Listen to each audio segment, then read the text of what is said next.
Well, actually, it's interesting. I was talking to an agency owner the other day, and he was saying like, he had started his own agency and then kind of gone out of business, gotten a job at an agency. He's trying to come back, but he's like, it was real scary. It was during the pandemic and everything. It was tough times, right?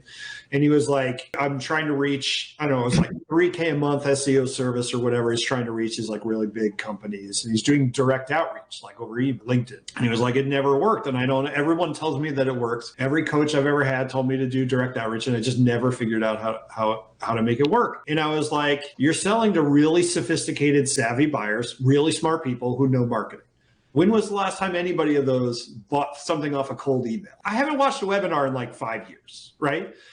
Your sales process, which is maybe buy it, maybe don't, I like it. That actually, to me, is perfect, because I'm like, that attracts me as sophisticated buyer who spends money on educational stuff.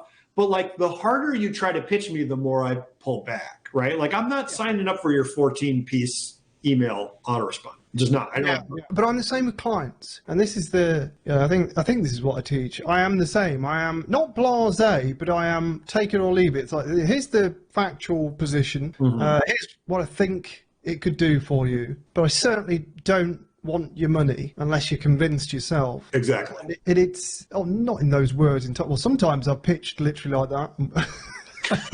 and it's been very successful, which is why I avoid, like the plague, doing a follow-up or a pitch to a prospect that I know isn't a good fit, right? Because it seems to amplify the situation, because they know what's coming when you start the conversation on the second call or whatever, and you're like, don't think it's going to work for this reason, for that reason, and they're like, they don't want to take no for an answer. And then if you're like me, a bit soft, you start feeling bad, and you make bad decisions because you're like, oh, maybe we can help this person. Right. But the website's shite and the product's wrong and this, that, the other. It's like, yeah, but we're good at Google Ads. It's like, yeah, it fixes so much until it doesn't. Right. And then you're screwed.